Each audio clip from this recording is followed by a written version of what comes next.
PDO ವಿರುದ್ಧ Lokayukta SP ತರಾಟೆ.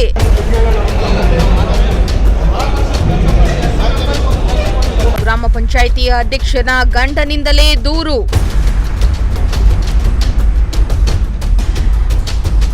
Pavagada ಪಟ್ಟಣದ SSK ಸಮುದಾಯ ಭವನದಲ್ಲಿ ಲೋಕಾಯುಕ್ತ ಎಸ್ಪಿ ಲಕ್ಷ್ಮೀನಾರಾಯಣ್ ನೇತೃತ್ವದಲ್ಲಿ ಕುಂದುಕೊರತೆ ಸಭೆಯನ್ನ ಆಯೋಜನೆ ಮಾಡಲಾಗಿತ್ತು.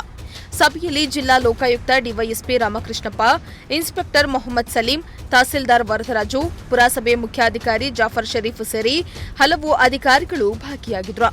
ಅಲ್ಲದೆ ಸಭೆಯಲ್ಲಿ ಪಿಡಿಒ ವಿರುದ್ಧ ಲೋಕಾಯುಕ್ತ ಎಸ್ಪಿಯಿಂದ ತರಾಟೆಗೆ ತೆಗೆದುಕೊಳ್ಳಲಾಯಿತು. ಸದಸ್ಯರನ್ನ ಸಭೆಯಿಂದ ಹೊರ ಕಳಿಸಿದ ಘಟನೆ ಕೂಡ ಜರುಗಿತು. ಹೌದು, ಗ್ರಾಮ ಪಂಚಾಯಿತಿಯ ಉಪಾಧ್ಯಕ್ಷೆಯ ಗಂಡನಿಂದಲೇ ಪಿಡಿಒ ಶಿವಾನಂದ ಸತಿಯಾಳ್ ವಿರುದ್ಧ ಲೋಕಾಯುಕ್ತ ದೂರು ನೀಡಲು ಮುಂದಾದ ಸಂದರ್ಭ ಎದುರಾಗಿದ್ದು, ಪಿಡಿಒ ಪರವಾಗಿ ವಕಾಲತ್ತು ವಹಿಸಲು ಬಂದ ಸದಸ್ಯರು ಮತ್ತು ಅಧ್ಯಕ್ಷರನ್ನ ಲೋಕಾಯುಕ್ತ ಅಧಿಕಾರಿಗಳೇ ತರಾಟೆಗೆ ತೆಗೆದುಕೊಂಡು ಸಭೆಯಿಂದ ಹೊರ ಕಳಿಸಿದ ಘಟನೆ ಕೂಡ ಜರುಗಿತು.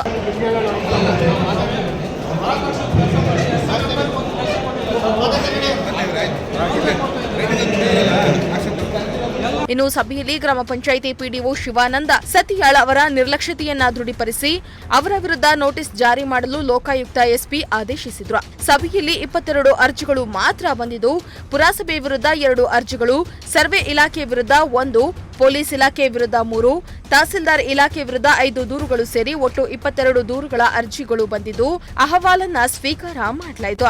ಸಮಸ್ಯೆಗಳ ಪರಿಹಾರಕ್ಕಾಗಿ ಅಧಿಕಾರಿಗಳಿಗೆ 15 ದಿನಗಳ ಕಾಲ ಗಡುವು ನೀಡಿ ಎಸ್ಪಿ ಆದೇಶವನ್ನ ನೀಡಿದ್ರು. ಎಲ್ಲವೂ ಸಮಾಜನೂ ಒಟ್ಟಿಗೋಗ್ಬೇಕು, ಅದಕ್ಕೆ ಸ್ಪಂದಿಸಬೇಕು. ಸಂಬಂಧಪಟ್ಟವ್ರು ಎಲ್ಲರೂ ಮನಸ್ಸು ಮಾಡಬೇಕು. ಒಬ್ಬರೇ ಹಿಡ್ಕೊಂಡು ದಂಡ ಆಯ್ತಾ ಹಿಡ್ಕೊಂಡು ಎಲ್ಲರಿಗೂ ಇದು ಮಾಡೋಕ್ಕಾಗಲ್ಲ.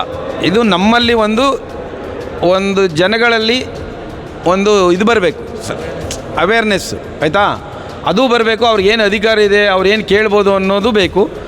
ನಮ್ಮ ಲೋಕಾಯುಕ್ತ ಸಂಸ್ಥೆಗೆ ಏನೇ ಅಧಿಕಾರ ಇದೆ, ಅಧಿಕಾರಿಗಳಿಗೆ ನಾವೇನು ಸೂಚನೆ ಕೊಡಬೇಕು, ಯಾವುದನ್ನು ನಾವು ಕೊಡ್ಬೋದು ಅನ್ನೋದನ್ನು ಜನಗಳಿಗೆ ತಿಳಿಸೋ ಒಂದು ಪ್ರಯತ್ನ ಕೂಡ ಈ ಒಂದು ಸಭೆಯಲ್ಲಿ ಮಾಡಿದ್ವಿ. ಅಧಿಕಾರಿಗಳಿಗೂ ಮತ್ತು ಸಾರ್ವಜನಿಕ ಇಬ್ಬರಿಗೂ ಮಾಹಿತಿ ಕೊಟ್ಟಿದ್ವಿ. ಇದನ್ನು ನಾವು ಪ್ರತಿ ತಿಂಗಳು ಬೇರೆ ಬೇರೆ ತಾಲೂಕುಗಳಲ್ಲಿ ಮಾಡ್ತೀವಿ ಮತ್ತು ರಿವ್ಯೂನು ಮಾಡ್ತೀವಿ. ಇದು ಒಂದು 5 ತಿಂಗಳು, 3 ತಿಂಗಳು, 6 ತಿಂಗಳು ಆಗುತ್ತೆ. ಮತ್ತೆ ಹಳೆಯದನ್ನು ರಿವ್ಯೂನು ಮಾಡ್ತೀವಿ, ಅದನ್ನು ಮತ್ತೆ ರಿಪೀಟ್ ಮಾಡ್ತೀವಿ. ಇದನ್ನು ಕಂಟಿನ್ಯೂಸ್ ಮಾಡ್ಕೊಂಡು ಹೋಗ್ತೀವಿ. ಕಾರ್ಯವ್ಯಾಪ್ತಿಯಲ್ಲಿ ಬರೋ ಅಂಥದ್ದನ್ನು ಮಾಡೋದನ್ನು ಮಾಡೋಕ್ಕಾಗಲ್ಲ ಎಂಡಾಸ್ಮೆಂಟ್ ಕೊಡಿ. ಯಾಕೆ ಮಾಡೋಕ್ಕಾಗಲ್ಲ ಅನ್ನೋದು ಅವ್ರಿಗೆ ಅರ್ಥ. ಅಪೀಲ್ ಹೋಗೋದಿದ್ರೆ ಅವ್ರು ಹೋಗ್ತಾರೆ.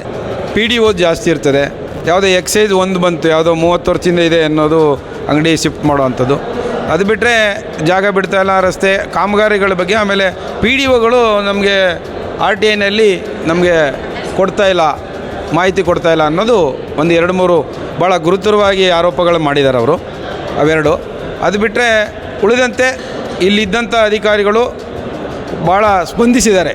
ಎಲ್ಲ ದೂರುಗಳಿಗೂ ತಹಸೀಲ್ದಾರ್ ಆಗಲಿ ಇಒ ಆಗಲಿ ಅವರು ಸ್ಪಂದಿಸಿದ್ದಾರೆ, ಜವಾಬ್ದಾರಿ ತೊಗೊಂಡಿದ್ದಾರೆ. ಸಂಬಂಧಪಟ್ಟ ಅವ್ರ ಕೆಳಗಿನ ಅಧಿಕಾರಿಗಳನ್ನು ಕರೆದು ಏನೇನು ಮಾಡಬೇಕನ್ನೋದು ಹೇಳಿದ್ದಾರೆ. ಕೆಲವು ಕಡೆ ಸ್ಪಾಟ್ ವಿಸಿಟ್ ಮಾಡೋದನ್ನು ಅವರು ಒಪ್ಕೊಂಡಿದ್ದಾರೆ, ಮಾಡಿ ಕೊಡ್ತೀವಿ ಅಂತೇಳಿ. ಆಲ್ಮೋಸ್ಟ್ ಹೆಚ್ಚಿನ ಅವಕ್ಕೆಲ್ಲ ವಾರದಿಂದ 15 ದಿನ ಟೈಮ್ ತೊಗೊಂಡಿದ್ದಾರೆ. ಅವನ್ನ ಅವರಿಗೆ ದೂರುದಾರಿಗೂ ನಾವು ಹೇಳಿದ್ವಿ 15 ದಿನ ಆದಮೇಲೆ ನಮ್ಮನ್ನು ಸಂಪರ್ಕ ಮಾಡಿ ಅಂತ. ಇದಲ್ಲದೆ ಸಭೆಗೆ ಸುಮಾರು 36 ಇಲಾಖೆಯ ಅಧಿಕಾರಿಗಳು ಭಾಗಿಯಾಗಿದ್ದು, ಸಭೆಗೆ ಯಾವೊಬ್ಬ ಅಧಿಕಾರಿಯೂ ಕೂಡ ಗುರುತಿನ ಚೀಟಿಯನ್ನ ಹಾಕಿಕೊಂಡು ಬಾರದಿರುವುದು ಕಂಡುಬಂತು.